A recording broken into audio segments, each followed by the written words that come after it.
Olha aí, né, pessoal? Mais uma vez a confiança do consumidor brasileiro caiu e agora ela caiu ao pior patamar desde maio. Realmente tem despencado mês após mês por conta de todo esse cenário incerto que nós estamos vendo aí, um futuro econômico que não é muito agradável, não é muito promissor e que impacta na confiança então do consumidor, que obviamente no longo prazo ou no médio provavelmente vai impactar nas vendas no comércio, que por sua vez vai impactar no atacado, na indústria e na economia como um todo, né? Não adianta. Se o consumidor não tem confiança suficiente para consumir, para gastar o seu dinheiro no mercado, então realmente toda a coisa vai desandar, a economia como um todo vai ser prejudicada. Mais uma vez estamos vendo números negativos, números preocupantes que se relacionam diretamente à pouca capacidade gerencial, à pouca capacidade econômica da equipe do Lula, com especial destaque para o senhor Fernando Haddad. Então vamos conversar sobre esses números divulgados pela Fundação Getúlio Vargas aqui, a respeito do seu índice de confiança do consumidor, mas antes disso, não se esqueça, deixe o seu like, o seu comentário aqui neste vídeo, se inscreva no meu canal se você ainda não for inscrito, considere se tornar membro patrocinador do meu trabalho, com valores a partir de R$ 1,99 por mês, você me ajuda bastante dessa forma, pode ter certeza disso, né? São números aqui, conforme eu falei, divulgados pela Fundação Getúlio Vargas, né, pelo Instituto Brasileiro de Economia, que é o IBRE. Trago dados deles aqui com uma certa frequência no canal, tem umas informações bem interessantes que dão um ponto de vista diferente dos números oficiais do IBGE, aqueles dados maceteados pelo governo Lula, né? Mas, então, de forma geral aqui, o que é trazido nessa nova pesquisa é o Índice de Confiança do Consumidor, né, que é o ICC. Esses dados foram divulgados hoje, tá? Dia 25, que é o dia que eu estou gravando este vídeo aqui, inclusive, né? Logo pela manhã. Os dados foram divulgados pela manhã, agora é à noite, mas enfim. Esse índice aqui recuou 2,4 pontos em janeiro, atingindo 90,8 pontos, que é o menor nível desde maio de 2023, né? Realmente a coisa tem desabado com consistência, ao que parece. E a grande questão aqui, eu não sei exatamente qual é o limite desse índice, se ele chega até 100, eu acredito que ele passe por conta de outros índices que aparecem aqui depois, mas aqui trazendo o gráfico para a gente olhar a evolução desse índice ao longo aí do último ano, né? Pode até puxar aqui 2 anos, né, de forma geral, você pode ver aqui que a gente vinha puxando 5 anos aqui para ver a depressão que foi na época da pandemia. Claro que quando houve a pandemia lá, a confiança do consumidor estava bem alta aqui nesses períodos, né? Inclusive se aproximando de 100 lá no final, aliás, lá no começo de 2019, o Bolsonaro chegando no poder e tudo mais, só que a pandemia desabou a coisa totalmente, foi lá embaixo que a confiança chegou aqui 58 pontos, realmente esse período aqui não dá para considerar, mas você pode ver que entre altos e baixos aqui, a partir de 2022, a confiança tem uma tendência, teve uma tendência de subida aqui então, né? Mas olhando de um ano para cá, de forma geral, né? Ou seja, de janeiro aqui de 2023 até janeiro de 2024, o que a gente percebe? Que a confiança estava mais ou menos estacionada aqui, foi com uma leve tendência de subida até mais ou menos o mês de outubro, finalzinho aqui de setembro, né, indo para outubro, quando chegou no seu valor mais alto, na sua pontuação mais alta, que foi 97, e de lá para cá, ela tem caído aqui com consistência, conforme você pode ver. O que isso aqui representa na prática, no meu entender? Eu trouxe aqui em outros vídeos um gráfico também do índice aqui FGV-IBRE, né, do Instituto Brasileiro de Economia da Fundação Getúlio Vargas, falando sobre aumento de preços ao consumidor, que é como se fosse o índice IPCA, o índice de inflação, só que da Getúlio Vargas, e aí a gente consegue perceber no longo prazo, de forma geral, analisando o cenário macro aí, numa amplitude temporal maior, como que a economia atende a todas as repercussões das questões políticas e tudo mais, com uma certa latência, com um delay ali, né? Não é uma coisa imediata, mas a gente podia perceber claramente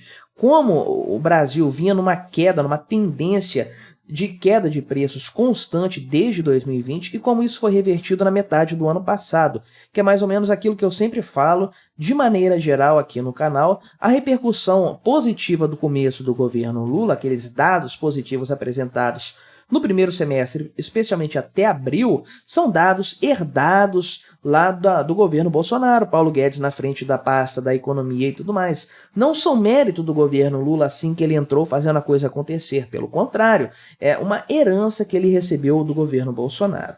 Dali em diante, quando essa herança foi se esgotando, né, o tempo foi passando e tudo mais, e as medidas econômicas do governo Lula começaram a mostrar os seus resultados, a economia foi se deteriorando bastante. E aí a gente vê um crescimento econômico que praticamente não existe, parece até mesmo maceteado pelo pessoal do IBGE para apresentar algum dado positivo, mas realmente uma coisa pífia, principalmente no segundo semestre ali, os 2 trimestres do final do ano, né? Também a alta de preços está resiliente, uma série de problemas. A questão fiscal foi assustadoramente ruim e tudo mais. Então você pode perceber com esse cenário que a confiança do consumidor foi aumentando aqui como um delay, uma resposta ao aumento, o crescimento da economia no começo aqui do ano. Então, com os 3 meses de diferença, digamos assim, porque o consumidor forma a opinião dele olhando o retrospecto, né? Imaginando como as coisas foram ali alguns meses atrás, esperando que elas sejam assim também no futuro. Então veja que o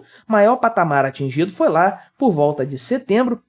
Se você tirar aí mais ou menos uns 3 meses, metade do ano, então, final de junho ali, o momento realmente em que a economia brasileira parecia, né, indo de vento e popa, um cenário econômico muito bom, muito favorável. Então você vê que há um delay aqui de alguns meses em relação ao cenário econômico e nós estamos percebendo isso agora, então, essa correção para baixo. Logo, a tendência é que essa confiança continue caindo à medida que as pessoas forem tomando consciência do cenário econômico pouco favorável que foi construído durante o governo Lula aqui, então, né? O pessoal aqui da Fundação Getúlio Vargas diz o seguinte, né? A senhora Ana Carolina Gouveia, já citei ela em outras oportunidades também, que é uma economista do FGV IBRE aqui, perdão, ela disse o seguinte: a confiança dos consumidores inicia 2024 em queda, dando continuidade à tendência de desaceleração iniciada em setembro do ano passado, que foi o que eu falei aqui, o pico e depois ladeira abaixo, né? O resultado é motivado pela piora das perspectivas sobre a situação atual e das expectativas para os próximos meses, assim como disseminada entre as faixas de renda, com exceção da confiança dos consumidores de renda mais alta, que subiu no mês, né? Isso aqui é estratificado, eles fazem uma média no final das contas. E ela diz o seguinte também, né? Apesar do controle da inflação e da resiliência do mercado de trabalho, os juros e o endividamento elevados continuam a exercer pressão sobre a situação financeira e o consumo das famílias, contribuindo para a manutenção do indicador em um patamar pessimista moderado, né? Esse aqui é o patamar daquele índice que a gente viu ali, né? Então, essa queda de confiança medida em janeiro ocorreu tanto nas avaliações sobre o momento atual, quanto nas perspectivas. Ou seja, o pessoal acha que está ruim e que vai continuar ruim ou que vai piorar aqui, inclusive, né? O índice da situação atual, que é o ISA, caiu pelo segundo mês consecutivo, batendo aqui, caiu 2,7 pontos, chegando a 77,6 pontos, que é o menor nível desde julho do ano passado, e o índice de expectativas aqui, uma coisa futura, recuou 2,3 pontos na faixa de 100,2 pontos aqui. O brasileiro é tipicamente otimista, né? Ele acha que o futuro vai ser melhor que o presente, por isso essa discrepância grande aqui entre o índice atual, da situação atual, e o índice da expectativa futura aqui, né? Então, esse indicador considera aqui vários quesitos para formar essa média e tudo mais, né?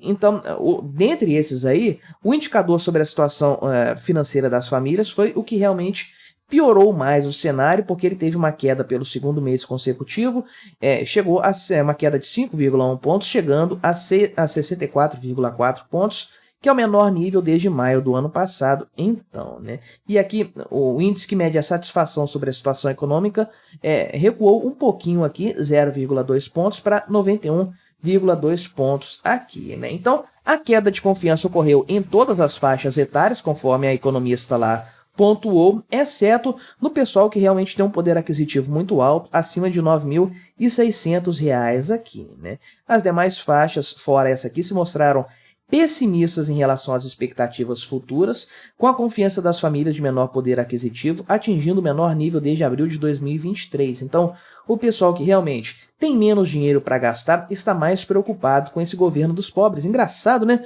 O pessoal aí vive falando que o Lula veio para melhorar a vida do pobre e tudo mais. É o pessoal mais pobre que está realmente preocupado com esse cenário. E é claro, o grande ponto é o seguinte, o pobre, aliás, o brasileiro médio, isso não se aplica a mim, não se aplica a você, a gente acompanha esses assuntos e tudo mais. Mas o brasileiro médio, você sabe muito bem, não lê esse tipo de notícia aqui, não vê indicadores econômicos, não fica medindo taxa Selic, não fica vendo aí como é que está o índice IPCA, IGPM, as previsões do Boletim Focus, nada disso, eles não levam isso em consideração. Como é que o brasileiro médio avalia a situação econômica ou não? Ele olha para o emprego dele, para a empresa dele.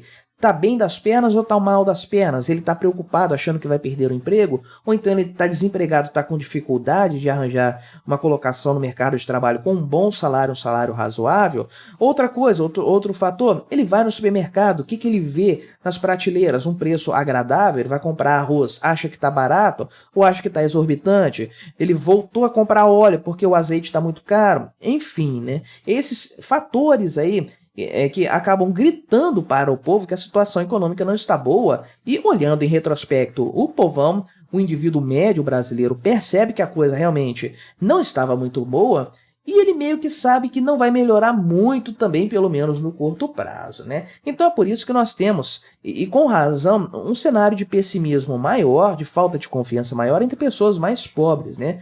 Mas, de maneira geral, o consumidor brasileiro realmente não tem confiança na economia. Seria muito estranho se ele tivesse dado o cenário que nós temos atualmente aí, e todas as condições, né? No final das contas, conforme adiantei no começo desse vídeo aqui, uma confiança menor do consumidor não é bom para todo o restante da economia, porque é aqui que a renda realmente é gerada, que a coisa gira e que a máquina do mercado funciona de fato, porque se o consumo começar a cair, todo o restante da cadeia produtiva vai ser impactado por conta disso. Mas o que você achou dessa história, desse cenário? Colabore com o nosso debate, se inscreva no meu canal se você ainda não for inscrito e até a próxima.